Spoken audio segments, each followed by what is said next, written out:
ഓം ശാന്തി. 30/7/24 പ്രഭാത മുരളി ബാബ്ദാദ മധുബൻ.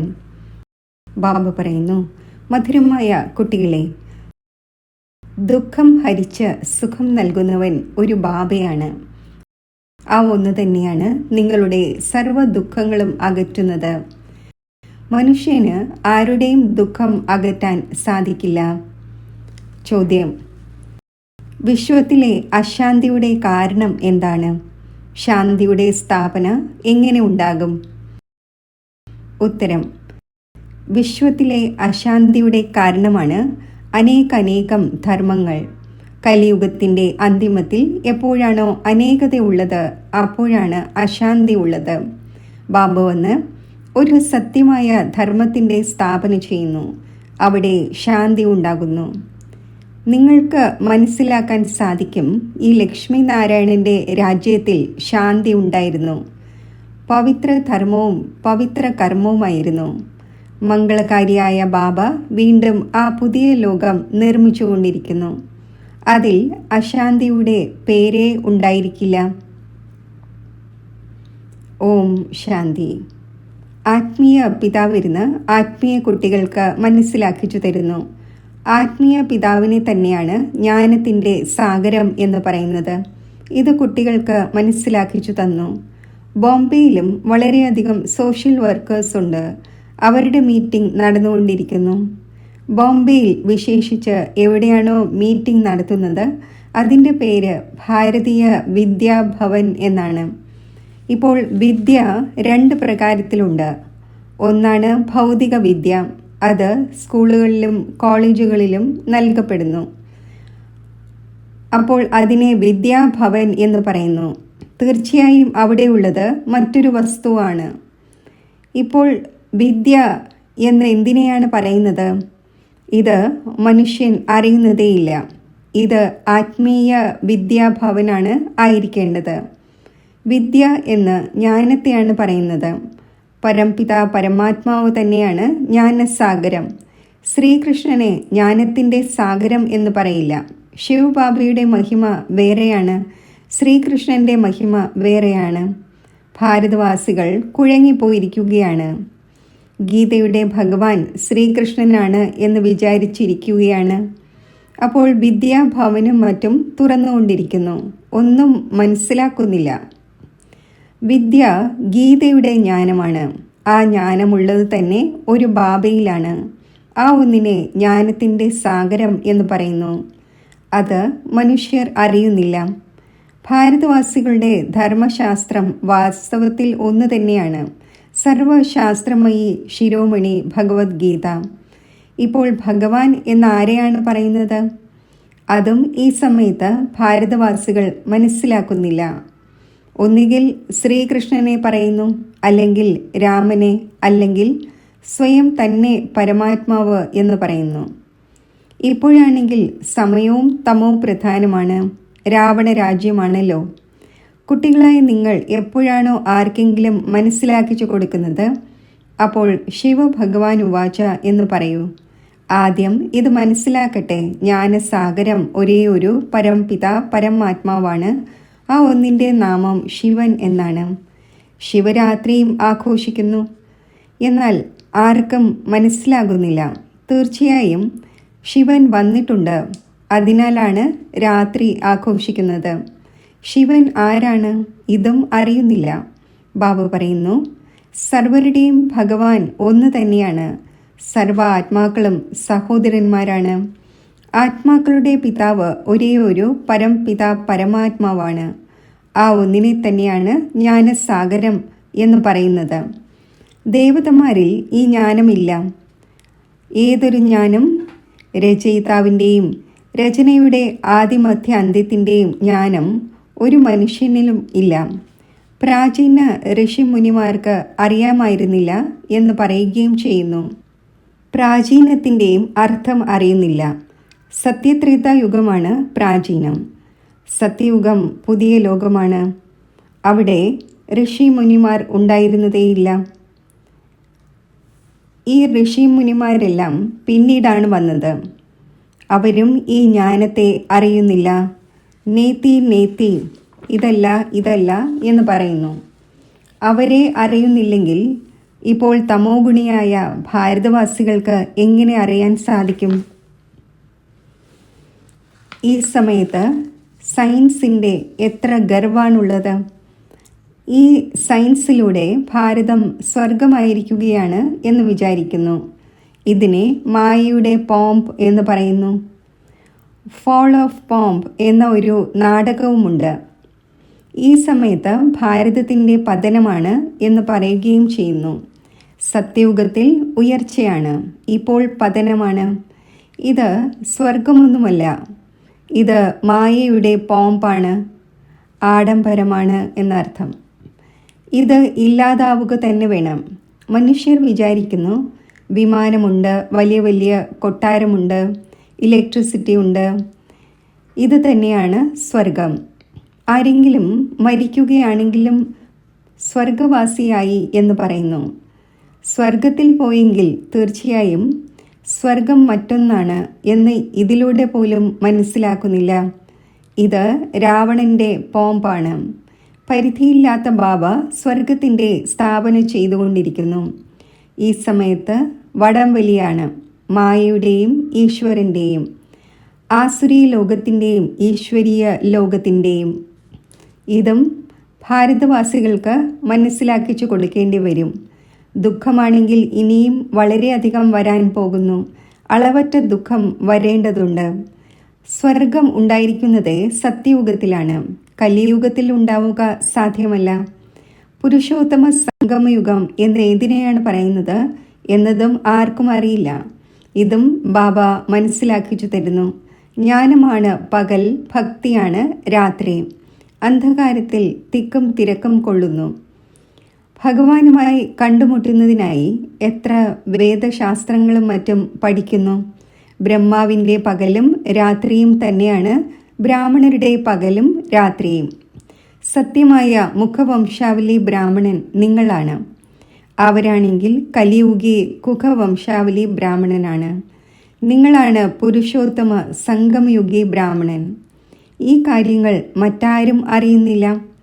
ഈ കാര്യങ്ങൾ എപ്പോഴാണോ മനസ്സിലാക്കുന്നത് അപ്പോഴാണ് നമ്മൾ എന്താണ് ഈ ചെയ്തുകൊണ്ടിരിക്കുന്നത് എന്നത് ബുദ്ധിയിൽ വരികയുള്ളൂ. ഭാരതം സതോപ്രധാനമായിരുന്നു. അതിനെ തന്നെയാണ് സ്വർഗം എന്ന് പറയുന്നത്. അപ്പോൾ തീർച്ചയായും ഇത് നരകമാണ്. അതിനാലാണ് നരകത്തിൽ നിന്നും സ്വർഗത്തിലേക്ക് പോകുന്നത്. അവിടെ ശാന്തിയുമുണ്ട്, സുഖവുമുണ്ട്. ലക്ഷ്മി നാരായണൻ്റെ രാജ്യമാണല്ലോ. മനുഷ്യരുടെ വർധനവ് എങ്ങനെ കുറയ്ക്കാം, അശാന്തി എങ്ങനെ കുറയ്ക്കാം എന്നത് നിങ്ങൾക്ക് മനസ്സിലാക്കിച്ചു കൊടുക്കാൻ സാധിക്കും. അശാന്തി ഉള്ളത് തന്നെ പഴയ ലോകമായ കലിയുഗത്തിലാണ്. പുതിയ ലോകത്തിൽ തന്നെയാണ് ശാന്തി ഉണ്ടായിരിക്കുന്നത്. സ്വർഗത്തിൽ ശാന്തി ഉണ്ടല്ലോ. അതിനെ തന്നെയാണ് ആദി സനാതന ദേവീ ദേവതാ ധർമ്മം എന്ന് പറയുന്നത്. ഹിന്ദു ധർമ്മം ഇപ്പോഴത്തേതാണ്. ഇതിനെ ആദി സനാതന ധർമ്മം എന്ന് പറയാനാകില്ല. ഈ ഹിന്ദുസ്ഥാൻ എന്ന പേരനുസരിച്ചാണ് ഹിന്ദു എന്ന് പറയുന്നത്. ആദി സനാതന ദേവീ ദേവതാ ധർമ്മം ഉണ്ടായിരുന്നു. അവിടെ കംപ്ലീറ്റ് പവിത്രത, സുഖം, ശാന്തി, ഹെൽത്ത്, വെൽത്ത് തുടങ്ങി എല്ലാം ഉണ്ടായിരുന്നു. ഇപ്പോൾ വിളിക്കുന്നു, നമ്മൾ പതീതമാണ്, ഹേ പതീത പാവന വരൂ. ഇപ്പോൾ ചോദ്യം ഇതാണ്, പതീത പാവനൻ ആരാണ്? ശ്രീകൃഷ്ണനെ പറയില്ല. പതീത പാവനായ പരംപിത പരമാത്മാവ് തന്നെയാണ് ജ്ഞാനത്തിൻ്റെ സാഗരം. ആ ഒന്ന് വന്ന് പഠിപ്പിക്കുന്നു. ജ്ഞാനത്തെ പഠനം എന്ന് പറയുന്നു. മുഴുവൻ ആധാരവും ഗീതയിന്മേലാണ്. ഇപ്പോൾ നിങ്ങൾ എക്സിബിഷനും മ്യൂസിയവും മറ്റും ഉണ്ടാക്കുന്നു. എന്നാൽ ഇപ്പോൾ വരെയും BKയുടെ അർത്ഥം മനസ്സിലാക്കുന്നില്ല. ഇതേതോ പുതിയ ധർമ്മമാണ് എന്ന് മനസ്സിലാക്കുന്നു. കേൾക്കുന്നു, ഒന്നും മനസ്സിലാക്കുന്നില്ല. ബാബ പറഞ്ഞിട്ടുണ്ട്, തീർത്തും തമോ പ്രധാനവും കല്ലുബുദ്ധിയുമാണ്. ഈ സമയത്ത് സയൻസിൻ്റെ ഗർവം വളരെയധികമായി കഴിഞ്ഞു. സയൻസിലൂടെ തന്നെ തൻ്റെ വിനാശം ചെയ്യുന്നു. അപ്പോൾ കല്ലുബുദ്ധി എന്ന് പറയുമല്ലോ. പവിഴബുദ്ധി എന്ന് പറയില്ല. ബോംബുകളും മറ്റും ഉണ്ടാക്കുന്നു സ്വന്തം വിനാശത്തിനു വേണ്ടി. ശങ്കർ വിനാശം ചെയ്യുന്നു എന്നൊന്നുമല്ല, അങ്ങനെയല്ല. ഇവർ തൻ്റെ വിനാശത്തിനു വേണ്ടി എല്ലാം ഉണ്ടാക്കിയിരിക്കുകയാണ്. എന്നാൽ തമോ പ്രധാന കല്ല് ബുദ്ധി മനസ്സിലാക്കുന്നില്ല. എന്തെല്ലാം ഉണ്ടാക്കുന്നു അത് ഈ പഴയ സൃഷ്ടിയുടെ വിനാശത്തിനു വേണ്ടിയാണ്. വിനാശം ഉണ്ടായ ശേഷമാണ് പുതിയ ലോകത്തിൻ്റെ ജയജയഘോഷം ഉണ്ടാകുന്നത്. അവർ സ്ത്രീകളുടെ ദുഃഖം എങ്ങനെ അകറ്റാം എന്ന് വിചാരിക്കുന്നു. എന്നാൽ മനുഷ്യന് ആരുടെയും ദുഃഖം അകറ്റാൻ സാധിക്കില്ല. ദുഃഖം ഹരിച്ച് സുഖം നൽകുന്നവൻ ഒരേ ഒരു ബാബയാണ്. ദേവതമാരെ പോലും പറയില്ല. ശ്രീകൃഷ്ണനും ദേവതയാണ്, ഭഗവാൻ എന്ന് പറയാൻ സാധിക്കില്ല. ഇതും മനസ്സിലാക്കുന്നില്ല. ആര് മനസ്സിലാക്കുന്നുവോ അവർ ബ്രാഹ്മണനായി മറ്റുള്ളവരെയും മനസ്സിലാക്കിച്ചു കൊണ്ടിരിക്കുന്നു. ആരാണോ രാജ്യപദത്തിലുള്ളവർ അഥവാ ആദി സനാതന ദേവതാധർമ്മത്തിലേത് അവർ ഉരുത്തിരിഞ്ഞു വരുന്നു. ലക്ഷ്മി നാരായൺ സ്വർഗത്തിൻ്റെ അധികാരി എങ്ങനെയായി? വിശ്വത്തിൻ്റെ അധികാരിയാകും വിധം എന്ത് കർമ്മം ചെയ്തു? ഈ സമയത്ത് കലിയുഗ അന്ത്യത്തിൽ അനേകം ധർമ്മങ്ങളുണ്ട്. അപ്പോൾ അശാന്തിയുണ്ട്. പുതിയ ലോകത്തിൽ ഇങ്ങനെ ഉണ്ടായിരിക്കുന്നില്ല. ഇപ്പോൾ ഇത് സംഗമയുഗമാണ്. ഇതിൽ ബാബ വന്ന് രാജയോഗം പഠിപ്പിക്കുന്നു. ബാബ തന്നെയാണ് കർമ്മ അകർമ്മ വികർമ്മത്തിൻ്റെ നോളജ് കേൾപ്പിക്കുന്നത്. ആത്മാവ് ശരീരം സ്വീകരിച്ച് കർമ്മം ചെയ്യാൻ വരുന്നു. സത്യയുഗത്തിൽ ഏതൊരു കർമ്മം ചെയ്യുന്നുവോ അത് അകർമ്മമാകുന്നു. അവിടെ വികർമ്മം ഉണ്ടാകുന്നില്ല, ദുഃഖം ഉണ്ടാകുന്നതേയില്ല. കർമ്മ അകർമ്മ വികർമ്മത്തിൻ്റെ ഗതി ബാബ തന്നെയാണ് വന്ന് അന്തിമത്തിൽ കേൾപ്പിക്കുന്നത്. ഞാൻ ഇദ്ദേഹത്തിൻ്റെ വളരെയധികം ജന്മങ്ങളുടെ അന്തിമത്തിൽ വരുന്നു. ഈ രഥത്തിൽ പ്രവേശിക്കുന്നു. അകാലമൂർത്തിയായ ആത്മാവിൻ്റെ രഥമാണിത്. കേവലം ഒരു അമൃത്സറിലല്ല, എല്ലാ മനുഷ്യർക്കും അകാല സിംഹാസനമുണ്ട്. ആത്മാവ് അകാലമൂർത്തിയാണ്. ഈ ശരീരം സംസാരിക്കുകയും പ്രവർത്തിക്കുകയും ചെയ്യുന്നു. അകാല ആത്മാവിൻ്റെ ചൈതന്യ സിംഹാസനമാണിത്. എല്ലാവരും അകാലമൂർത്തിയാണ്. പിന്നെ ശരീരത്തെ കാലൻ ഭക്ഷിക്കുന്നു, പിടികൂടുന്നു എന്നർത്ഥം. ആത്മാവാണെങ്കിൽ അകാലമാണ്, സിംഹാസനം ഇല്ലാതാക്കുന്നു. സത്യയുഗത്തിൽ വളരെയധികം സിംഹാസനമൊന്നുമില്ല. ഈ സമയത്ത് കോടിക്കണക്കിന് ആത്മാക്കളുടെ സിംഹാസനമുണ്ട്. അകാൽ എന്ന് ആത്മാവിനെയാണ് പറയുന്നത്. ആത്മാവ് തന്നെയാണ് തമോ പ്രധാനത്തിൽ നിന്നും സദോ പ്രധാനമാകുന്നത്. ഞാനാണെങ്കിൽ എവർ സദോ പ്രധാനവും പവിത്രവുമാണ്. പ്രാചീന ഭാരതത്തിൻ്റെ യോഗം എന്ന് പറയുന്നുവെങ്കിലും ശ്രീകൃഷ്ണനാണ് പഠിപ്പിച്ചിരുന്നത് എന്നാണ് അവർ വിചാരിക്കുന്നത്. ഗീതയെ തന്നെ ഖണ്ഡിച്ചു. ജീവിതകഥയിൽ പേര് മാറ്റി. പിതാവിന് പകരം പുത്രൻ്റെ നാമം ചേർത്തു. ശിവരാത്രി ആഘോഷിക്കുന്നു. എന്നാൽ ആ ഒന്ന് എങ്ങനെ വരുന്നു ഇതറിയുന്നില്ല. ശിവൻ തന്നെയാണ് പരമാത്മാവ്. ആ ഒന്നിൻ്റെ മഹിമ തികച്ചും വ്യത്യസ്തമാണ്. ആത്മാക്കളുടെ മഹിമ വേറെയാണ്. കുട്ടികൾക്കറിയാം, രാധാകൃഷ്ണൻ തന്നെയാണ് ലക്ഷ്മി നാരായണൻ. ലക്ഷ്മി നാരായണൻ്റെ 2 രൂപത്തെ തന്നെയാണ് വിഷ്ണു എന്ന് പറയുന്നത്. വ്യത്യാസമൊന്നുമില്ല. പിന്നെ 4 കൈകളുള്ളതോ 8 കൈകളുള്ളതോ ആയ ഒരു മനുഷ്യനും ഉണ്ടായിരിക്കില്ല. ദേവിമാർക്ക് മറ്റും എത്ര കൈകൾ നൽകിയിരിക്കുന്നു? മനസ്സിലാക്കിക്കുന്നതിന് സമയമെടുക്കുന്നു. ബാബ പറയുന്നു, ഞാൻ തന്നെയാണ് ഗരീബ് നിവാസ്. ഞാൻ വരുന്നത് തന്നെ ഭാരതം ദരിദ്രമായി മാറുമ്പോഴാണ്. രാഹുവിൻ്റെ ഗ്രഹണമുണ്ടാകുന്നു. ബൃഹസ്പതിയുടെ ദശ ഉണ്ടായിരുന്നു. ഇപ്പോൾ രാഹുവിൻ്റെ ഗ്രഹണം ഭാരതത്തിൽ എന്നല്ല, മുഴുവൻ വേൾഡിലുമുണ്ട്. അതിനാൽ ബാബ വീണ്ടും ഭാരതത്തിൽ വരുന്നു. വന്ന് പുതിയ ലോകം സ്ഥാപിക്കുന്നു. അതിനെ സ്വർഗം എന്ന് പറയുന്നു. ഭഗവാൻ ഉവാച, ഞാൻ നിങ്ങളെ രാജാക്കന്മാരുടെയും രാജാവ്, ഡബിൾ കിരീടധാരി, സ്വർഗത്തിൻ്റെ അധികാരിയാക്കുന്നു. ആദി സനാതന ദേവീദേവതാ ധർമ്മം ഉണ്ടായിരുന്നിട്ട് 5000 വർഷമായി. ഇപ്പോൾ അതില്ല, തമോ പ്രധാനമായിരിക്കുകയാണ്. ബാബ സ്വയമേ തന്നെ തൻ്റെ, അതായത് രചയിതാവിൻ്റെയും രചനയുടെയും പരിചയം നൽകുന്നു. നിങ്ങളുടെ അടുക്കൽ എക്സിബിഷനിലും മ്യൂസിയത്തിലും ഇത്രയും പേർ വരുന്നു, മനസ്സിലാക്കുന്നൊന്നുമില്ല. വിരളം പേർ മാത്രം മനസ്സിലാക്കിയ ശേഷം കോഴ്സ് കേൾക്കുന്നു. രചയിതാവിനെയും രചനയെയും അറിയുന്നു. രചയിതാവാണ് പരിധിയില്ലാത്ത പിതാവ്. ആ ഒന്നിനെ പരിധിയില്ലാത്ത ആ ഒന്നിൽ നിന്നും പരിധിയില്ലാത്ത സമ്പത്ത് ലഭിക്കുന്നു. ഈ നോളജ് ബാബ തന്നെയാണ് നൽകുന്നത്. പിന്നെ രാജപദം ലഭിക്കുന്നു. അപ്പോൾ അവിടെ നോളജിൻ്റെ ആവശ്യമില്ല. സദ്ഗതി എന്ന് പറയുന്നത് പുതിയ ലോകമായ സ്വർഗത്തെയാണ്. ദുർഗതി എന്ന് പറയുന്നത് പഴയ ലോകമായ നരകത്തെയാണ്. ബാബ വളരെ നല്ല രീതിയിൽ മനസ്സിലാക്കിച്ചു തരുന്നു. കുട്ടികളും ഇങ്ങനെ മനസ്സിലാക്കിച്ചു കൊടുക്കണം. ലക്ഷ്മി നാരായണൻ്റെ ചിത്രം കാണിച്ചു കൊടുക്കണം. ഈ വിശ്വത്തിൽ ശാന്തി സ്ഥാപിതമായി കൊണ്ടിരിക്കുന്നു. ആദി സനാതന ദേവീദേവതാ ധർമ്മത്തിൻ്റെ ഫൗണ്ടേഷൻ ഇല്ല, അത് ബാബ സ്ഥാപിച്ചുകൊണ്ടിരിക്കുകയാണ്. ദേവതമാരുടേത് പവിത്ര ധർമ്മവും പവിത്ര കർമ്മവുമായിരുന്നു. ഇപ്പോൾ ഇത് വിഷ്യസ് വേൾഡ് തന്നെയാണ്. പുതിയ ലോകത്തെ പറയുന്നത് വൈസ്ലെസ് വേൾഡ്, ശിവാലയം എന്നാണ്. ഇപ്പോൾ മനസ്സിലാക്കിച്ചു കൊടുക്കേണ്ടി വരും. അപ്പോൾ പാവങ്ങളുടെ ഒരൽപ്പം മംഗളം ഉണ്ടാകട്ടെ. ബാബയെ തന്നെയാണ് മംഗളകാരി എന്ന് പറയുന്നത്. ആ ഒന്ന് വരുന്നത് തന്നെ പുരുഷോത്തമ സംഗമയുഗത്തിലാണ്.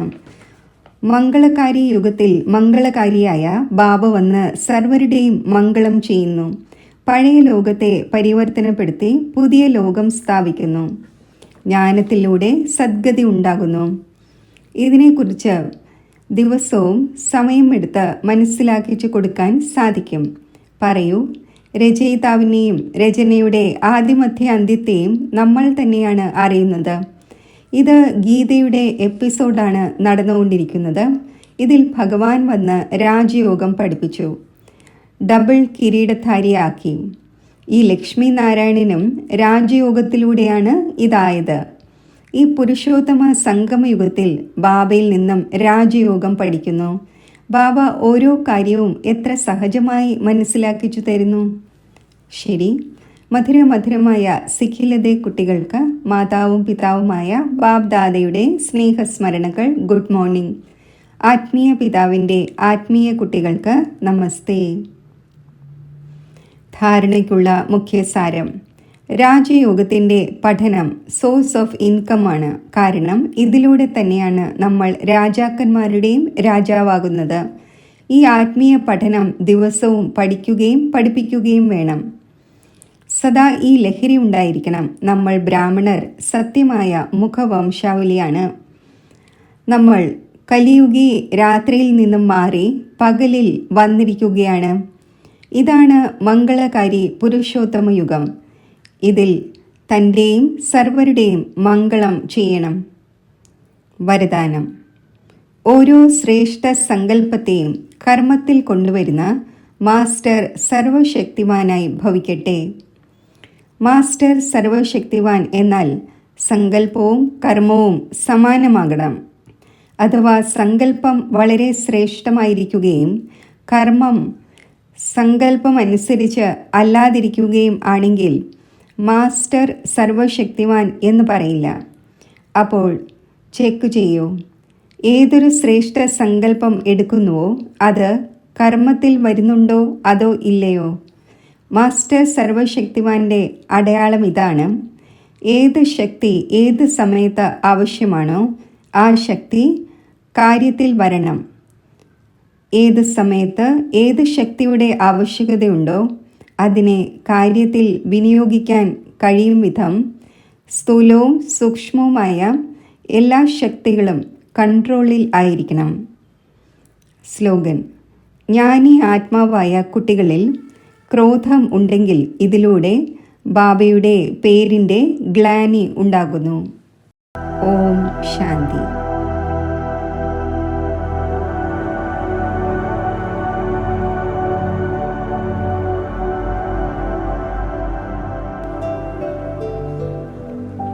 സൂക്ഷ്മ നക്ഷത്രം പോലെ തിളങ്ങുന്ന പ്രകാശ ബിന്ദു സ്വരൂപമായ ഞാൻ ആത്മാവ് പുരിക മധ്യത്തിൽ ഭൃഗുടിയിൽ വിരാജിക്കുന്നു.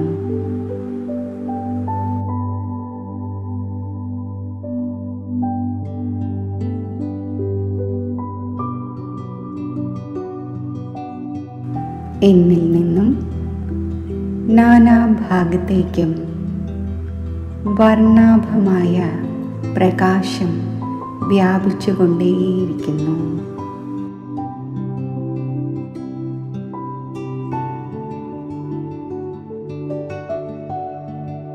ബുദ്ധിയിൽ തൻ്റെ ഈ അതിസൂക്ഷ്മ ആത്മസ്വരൂപത്തെ കാണൂ. അല്പസമയം ആ സ്വരൂപത്തിൽ തന്നെ മനസ്സിനെയും ബുദ്ധിയെയും ഏകാഗ്രമാക്കൂ.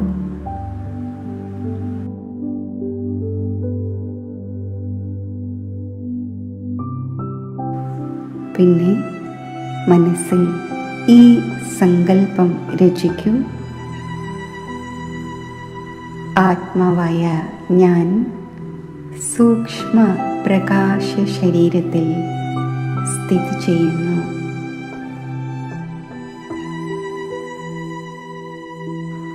ഈ സ്വരൂപത്തെ കാണുകയും മനസ്സിനെയും ബുദ്ധിയെയും ഈ സ്വരൂപത്തിൽ സ്ഥിരമാക്കുകയും ചെയ്യൂ.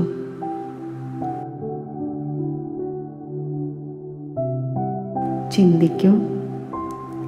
സൂക്ഷ്മ ശരീരധാരിയായ ഞാൻ ആത്മാവ് സൂക്ഷ്മ ശരീരസഹിതം സ്ഥൂല ദേഹത്തു നിന്നും വേർപെട്ട് സൂക്ഷ്മലോകത്തിലേക്ക് പോയിക്കൊണ്ടിരിക്കുകയാണ്.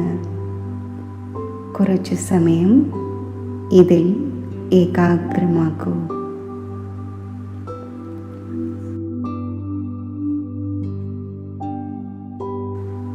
വീണ്ടും സങ്കല്പം രചിക്കൂ.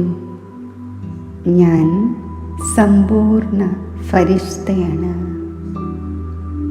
ഫരിഷ്തയായ ഞാൻ സൂക്ഷ്മലോകത്തിൽ ബാപ് ദാദയുടെ സമക്ഷം ഉപസ്ഥിതനാണ്.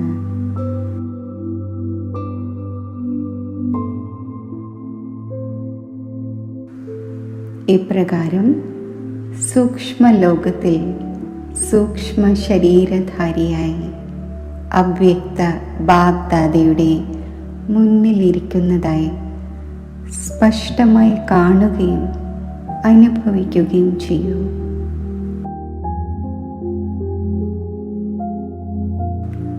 ബാപ് ദാദയുടെ ഭൃഗുടിയിൽ നിന്നും അതീവ സുന്ദരവും തേജസ്വിയുമായ പ്രകാശകിരണങ്ങൾ എന്നിൽ പതിഞ്ഞുകൊണ്ടിരിക്കുന്നു. അല്പസമയം ഈ സ്ഥിതിയിൽ ഏകാഗ്രമാകുന്നതിൽ പ്രയത്നിച്ചുകൊണ്ടിരിക്കൂ.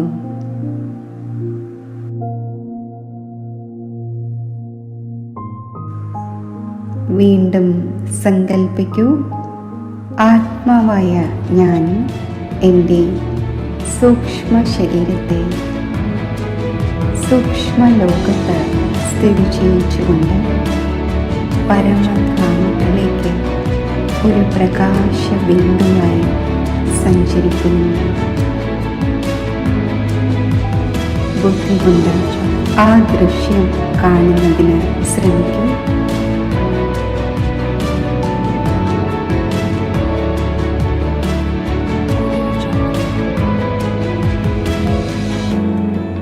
സർവത്ര സ്വർണ്ണ ചുവപ്പ് ദിവ്യപ്രകാശം നിറഞ്ഞ ഈ പരമധാമത്തിൽ ജ്ഞാനസൂര്യനായ ശിവ് ബാബയുടെ സമീപം സ്ഥിതി ചെയ്യുന്നതായി വിഭാവന ചെയ്യും.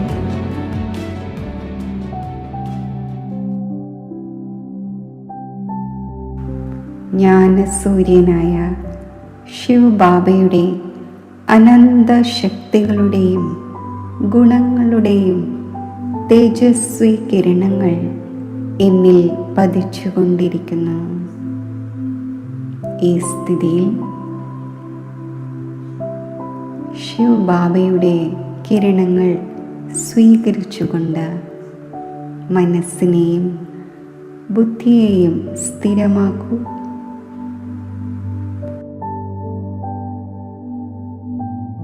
വീണ്ടും മുന്നിൽ ഈ ദൃശ്യം കൊണ്ടുവരൂ. ജ്ഞാനസൂര്യനായ ശിവ് ബാബയുടെ അരികിൽ നിന്നും ഞാൻ താഴേക്ക് വരികയാണ്.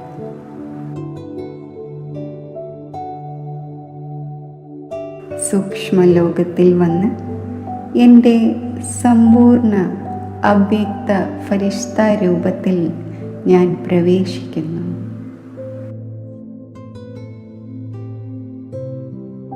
പിന്നെ സൂക്ഷ്മ ശരീര സഹിതം താഴേക്ക് സ്ഥൂല ദേഹത്തിലേക്ക് പ്രവേശിക്കുന്നു.